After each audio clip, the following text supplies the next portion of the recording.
Life, America's most talked about program. Brought to you by Crest Toothpaste with Fluorostan, the stannous fluoride formula that brings you triumph over tooth decay. Now, here he is, Mr. This Is Your Life himself, Ralph Edwards.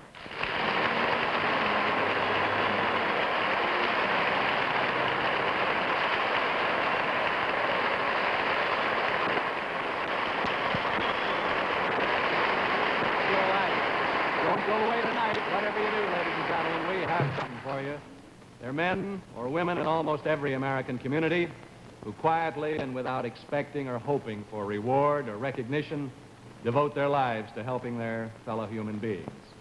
It's such a one that This Is Your Life recognizes tonight as we tell our story from the ballroom of the Palmer House in one of our most favorite This Is Your Life cities, Chicago, Illinois. Now, this room is filled tonight with people whose lives have been touched in one way or another by our This Is Your Life subject for tonight, a man who always thought of others more than he did of himself. Yes, this is your life, inspired Chicago newspaperman and good neighbor, Richard J. Finnegan.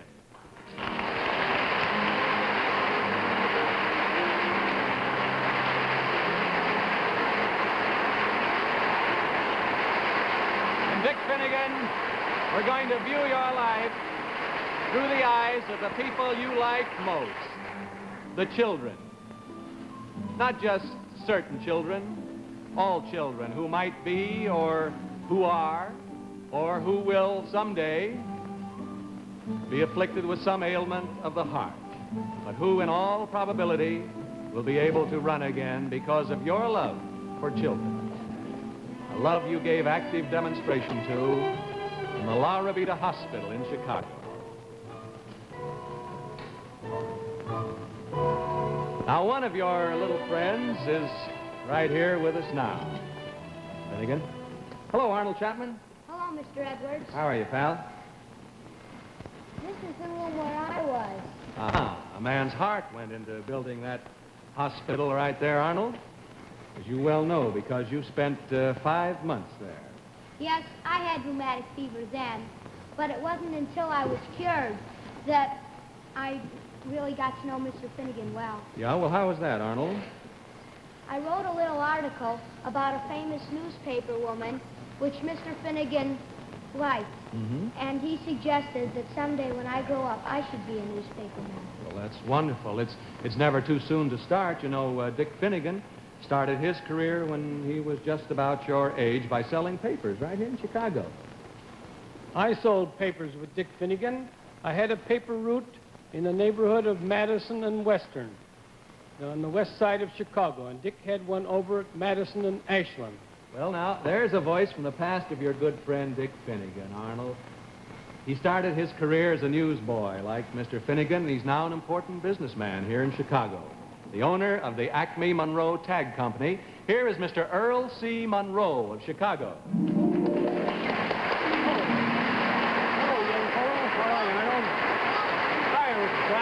Mr. Monroe. Now, you've delivered newspapers, Arnold. How much does a newspaper cost these days, huh? 5 cents here in Chicago. Uh-huh. I guess that's a lot more than you and Mr. Finnegan used to get for papers, eh, Mr. Monroe? Oh, yes, we used to buy them for 60 cents a hundred, sell them for a cent apiece, and make a large profit of 40 cents. And that is when we sold all the papers. Sometimes if we had any left over, they wouldn't give us any credit for them in those days. Yeah. Of course, Dick Finnegan never forgot the hardships as well as the happiness of his childhood on the streets right here in Chicago, did he? No. No, sir. Maybe it was those childhood memories that made him love kids so much. Thank you, Arnold Chapman and Earl C. Monroe. We'll see you later. Nice work, young fellow.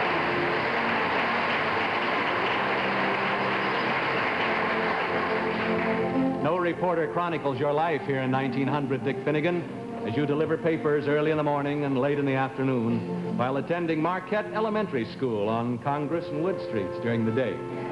You're remembered by your classmates as a quiet, serious lad and finished as valedictorian of your class. You enter West Division High School, Dick Finnegan, and at night work as copy boy for the Old Chronicle here in Chicago.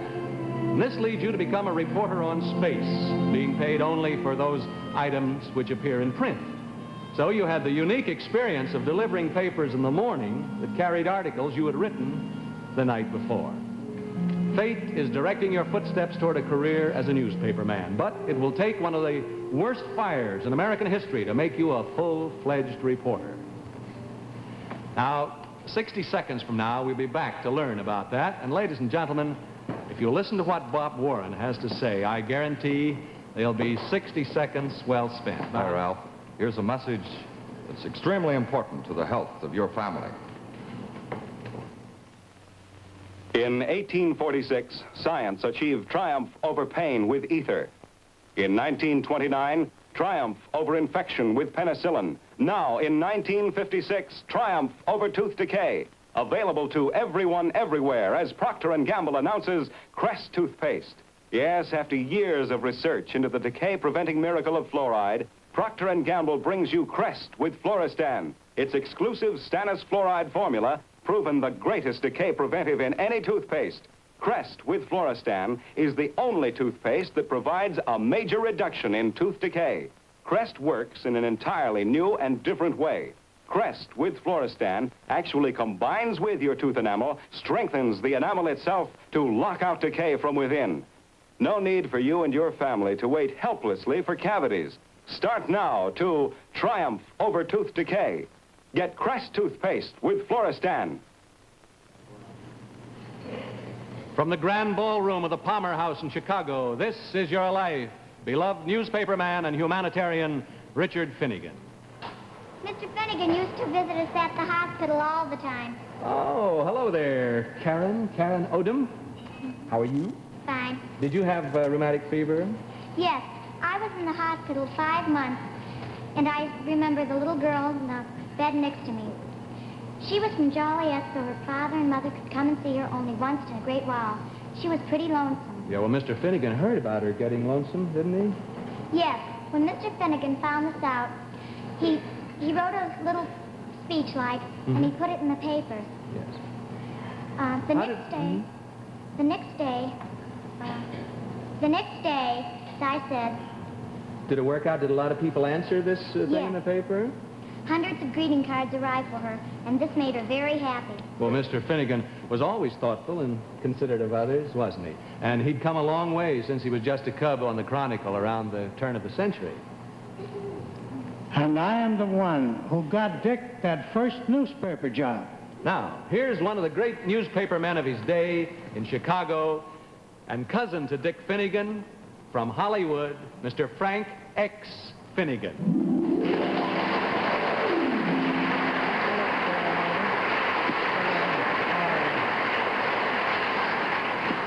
I took your pal, Mr. Finnegan, who was then just a string bean of a lad, to my managing editor, Frank Rowley of the Chicago Chronicle, and he put him to work doing rewrites. Well, Dick didn't get a job as a reporter right away, did he, Mr. Finnegan?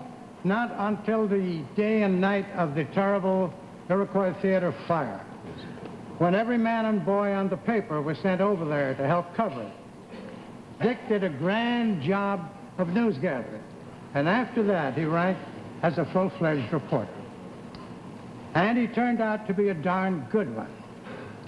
You had to be good to get as far as Dick did in that stress and strain of competition in that era of the American journalism. Yes. Thank you, Frank X. Finnegan, cousin to Dick, and Karen Odom. Thank you.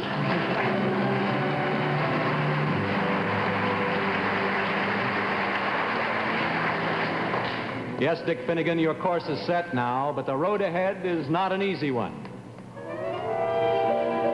Here in 1904, you transfer to the Inter-Ocean and then to the old Daily Journal. At the same time, you're attending St. Ignatius College and then study law at the Chicago Law School, where you get a degree in 1907. That same year, on July 6th, you're married to Lucille Adams of Chicago. She's been a loving helpmate to you all through life. Together, you've always been a great working team. July 1910, you're assistant city editor at the Journal. You recognize the change that the automobile will bring to our lives and lead the movement for better roads in Illinois. To get around on this project, you buy your first automobile, a Model T Ford. You learn to drive it in one easy lesson. But one doesn't always associate the hard-hitting job of a city editor with the soft-spoken manner of a Dick Finnegan. Yes, he was a gentle-spoken fellow, but also a very tough-minded newspaper man. The kind of editor a cub in those happy times was willing to die for. Yes, one of the greatest newspaper men of our time, famous now for his books and his plays, as well as movie producer and director from Nyack, New York, and Hollywood, California, the fabulous Ben Hecht.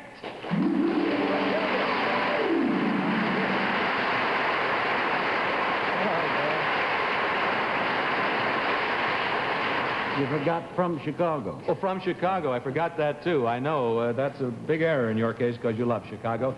Ben, was Chicago journalism the way you and the late Charles MacArthur pictured it in that great play of yours, Front Page? We told the more polite part of the story. The most important thing in those days, more important than fortune and amour, was to get a scoop for the boss. Yeah. And the first scoop I ever got was for Dick Finnegan. How was that, Ben?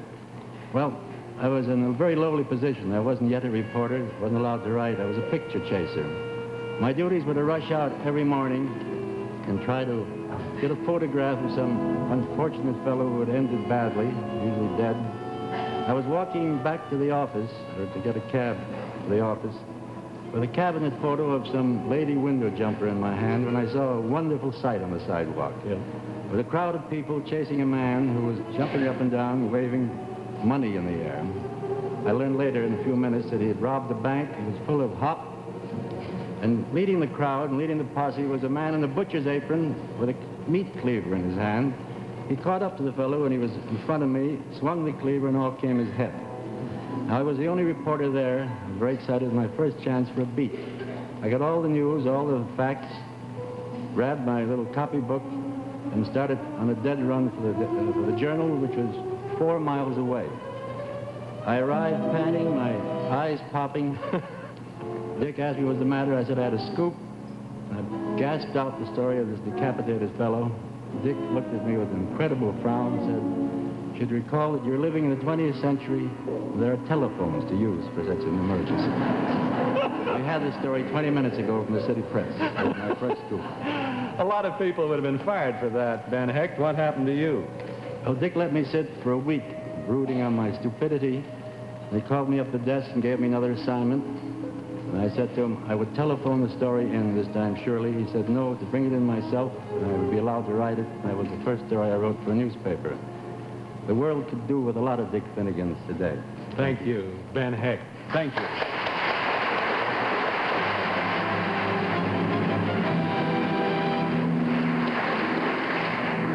This is your life in 1914, Dick Finnegan, and as city editor, world-shaking headlines start to cross the city desk.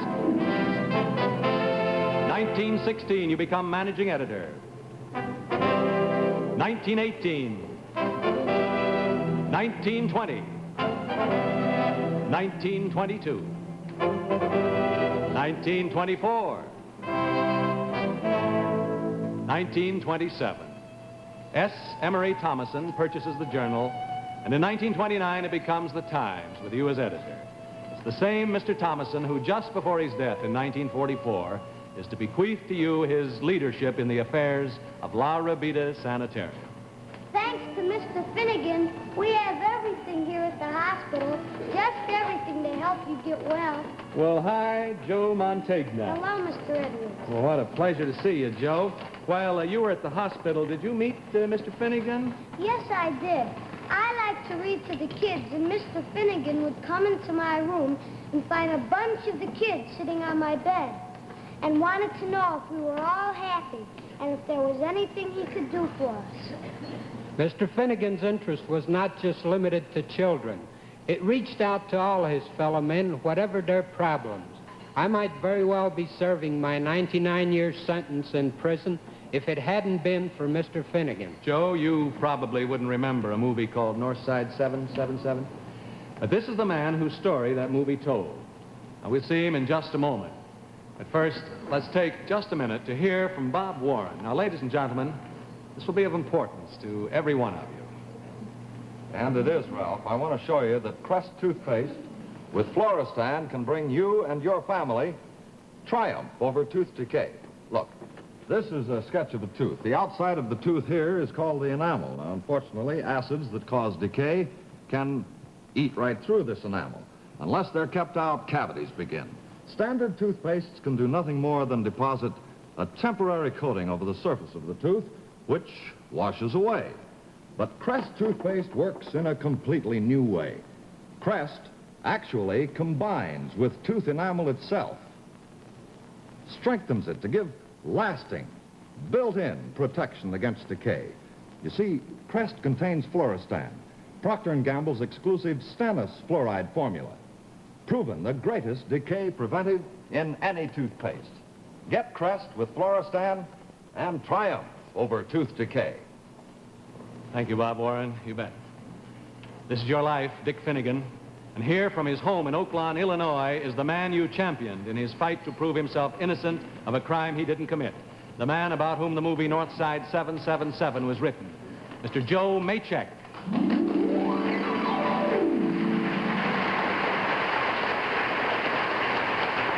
Joe there. Hello, Joe. Hello, Mr. Maycheck. Hello, Ralph. Hello, Joe. Mr. Edwards was right, Joe. Mr. Finnegan helped a lot of people. I was put in prison because they thought I had killed a Chicago policeman. I knew I hadn't. My family knew I didn't. But we just couldn't seem to prove my innocence. Ralph, my mother scrubbed floors in office buildings until she saved enough money to put an ad in the Times offering a reward of $5,000 for information that would show I was not guilty. And the ad came to the attention of Mr. Finnegan, didn't it, Mr. Maycheck? Yes, and he assigned two great reporters, Jack McFall and the late James McGuire, to search out the true facts. It was a long and discouraging task, but Mr. Finnegan kept after it until he succeeded in proving my complete innocence. I walked out of prison a free man, thanks to Dick Finnegan. Well, that's a great lesson in integrity, isn't it, little Joe?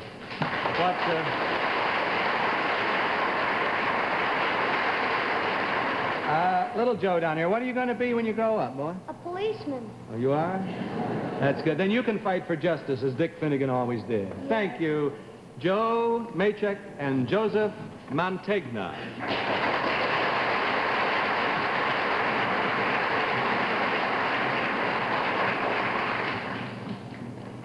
The rolling presses, Dick Finnegan, echo the beating of your heart, ever throbbing with the pulse of Chicago, America, and the world. The pride you have in your own city makes you spark plug the program of beautifying Grant Park with masses of fragrant lilac bushes. You're ever fond of saying, I have my children in Jackson Park and my lilacs in Grant Park. As the news stories of great events pour across your editorial desk, you still find time for loyal friendships. While the Chicago World's Fair was attracting millions to the city, your good friend, now the Honorable Richard J. Daley, mayor of Chicago, was just graduating from DePaul University Law School. On December 11th, 1936, Edward VIII of England abdicated his throne. Your friend Everett Norlander, now managing editor of the Chicago Daily News, that year became its political editor. In 1937, when the Zeppelin Hindenburg, on its maiden voyage, burst into flames at Lakehurst, New Jersey, your friend Dr. J. Roscoe Miller, now president of Northwestern University in Evanston, was assistant dean of the university's medical school. Wrongway Corrigan flew to Ireland in 1938 when Chancellor of the University of Chicago, Lawrence Kimpton, was serving as Dean and Director of Deep Springs, California College. 1940, the Democratic National Convention meeting here in Chicago nominates Franklin Delano Roosevelt for a third term as president. Your friend George Halas, Dean of Professional Football, led the Chicago Bears to an all-time record score in beating the Washington Redskins 73-0 for the World Championship. December 7th, 1941, a date now known to all of us as Pearl Harbor. Your good friend William D. Maxwell, now executive editor of the Chicago Tribune, was the city editor. They're all here, your friends from the Chicago newspaper world. There's Stuart List, publisher of the Chicago American. Is that Stuart List there? There's Stuart List right there. Now, publisher of the Chicago American. John Sengstack, publisher of the Chicago Defender. There's John Sengstack. And other friends of yours in other walks of life, Dr. Hugh McCullough, present chief of staff at La Rabida Sanitarium. Mr. William Lee, president of the Chicago Federation of Labor and president of the Civil Service Commission of Chicago. William Lee. And Martin H. Kennelly, former mayor of Chicago.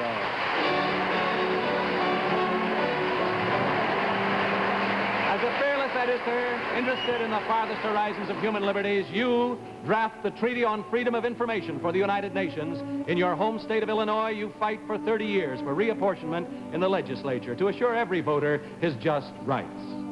Here in Chicago, you're responsible for the installation of voting machines to prevent irregularities in elections.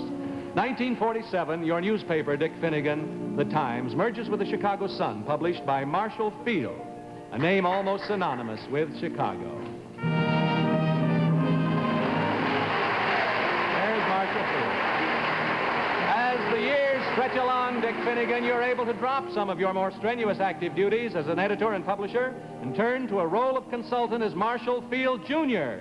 takes over the reins as editor and publisher of the Sun-Times. And this, of course, gives you more time to spend as chairman of the board of La Rabida. Where's Marshall Field Jr.? There you are, right down there. The camera's on him. There we are. Hoo-hoo, Mr. Edwards. Oh. Hoo-hoo. Is it my turn? I've been waiting patiently. I don't like to butt in, but you know you did invite me after all. For goodness sakes. Why, Ollie, where have you been? Where have you been, he wants to know. I've been waiting right here, Ralph. Oh, I didn't Remember, see. I had something to say about Mr. Finnegan, too. Oh, you know Mr. Finnegan, Ollie? No, Mr. Finnegan. Oh, Ralph, my dear fellow, remember, I am a Chicagoan, too.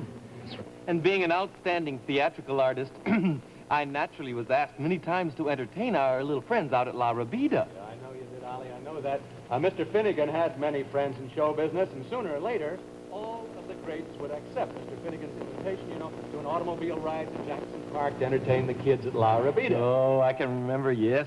Well, people like Red Skelton and Joan Crawford, Jeff Chandler, Susan Hayward, Roy Rogers, Peter Lynn Hayes and Mary Healy, Milton Berle, Fran Allison and Kukla. And, yes. Oh, and another fella I have to introduce at this time. Who's that? He'd be very upset if I didn't. Well, Burr Tillstrom. Oh. Oh! What happened? Ollie, for goodness sake, your old pal. Wouldn't you know he'd want to take a bow now when I'm up. Really, it's ridiculous. But seriously, Ralph, yes. I think I can speak for all of our friends here in show business when I say that, you know, no one could possibly visit La Rabida without taking these youngsters completely to his heart. Thank you, Burr Tillstrom. Bert, how do you say it? Just a minute. Tillstrom. Tillstrom. Yeah. Thank you, Bert, Tillstrom, and Ollie. Thank you. I've got about 5 more minutes to do. I could be... Ollie, come on! See you later, Ralph. Goodbye, boy. Thank you, Bert.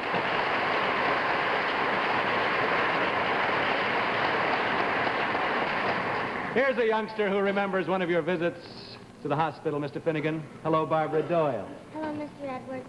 My goodness. What do you remember about Mr. Finnegan, Barbara, in 1955? I just saw him that once. He had the nicest smile I've ever seen. He certainly did. That's He it. certainly did, Barbara. And he smiled most often when he thought of you children getting well out there at La Rabida. Now, that's a very dear friend of Mr. Finnegan's, Barbara. He's president of the Pick Hotels, the Pick Hotels Corporation. Albert Pick, Jr. of Chicago.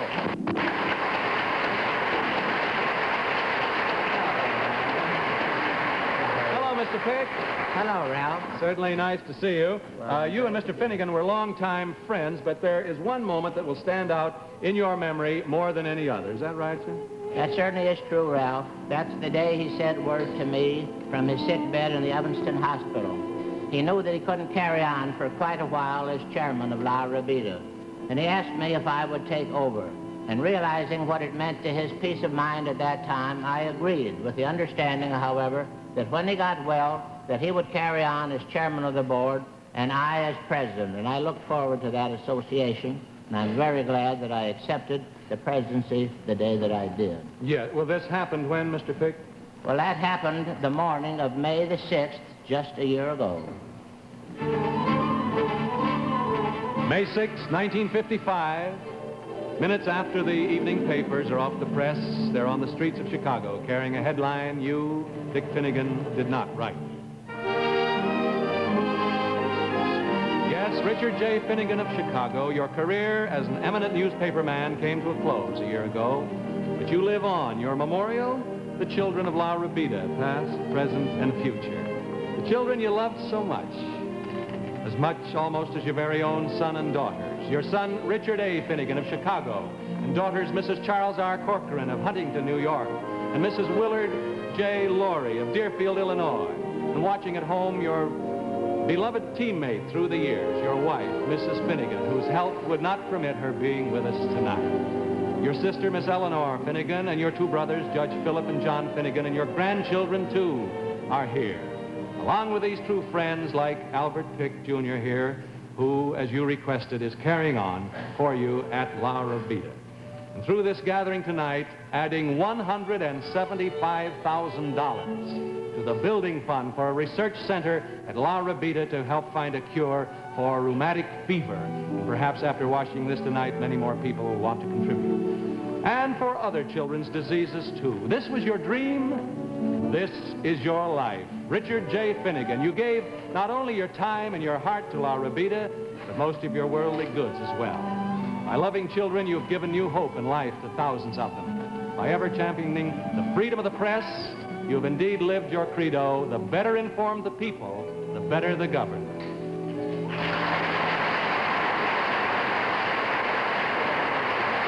I'll be back in a moment, but first, ladies and gentlemen, a very important announcement from Bob Warren for Prell. Thank you, Ralph. First, let's learn some facts that aren't found in books. Hi. Ann, you've washed your hair again. Not since you did. But it looks so great. Look at mine. You ought to try Prell Concentrate. That's what I use. Yes, Ann's discovered that hair always looks lovelier longer when you use Prell Concentrate shampoo. Cleaner hair is just naturally more radiant looking. And Prell Concentrate leaves hair extra clean, extra radiant, because Procter & Gamble's wonderfully mild shampoo concentrate actually contains more cleansing ingredients, ounce for ounce, than any other type of shampoo. And that means when you shampoo with Prell Concentrate, more cleansing ingredients are released into your hair. That's why Prell Concentrate leaves your hair extra clean, extra radiant, looking lovelier longer. And Prell Concentrate's handy unbreakable tube is fine for us men who shampoo in the shower. Be sure to get Prell Concentrate tomorrow.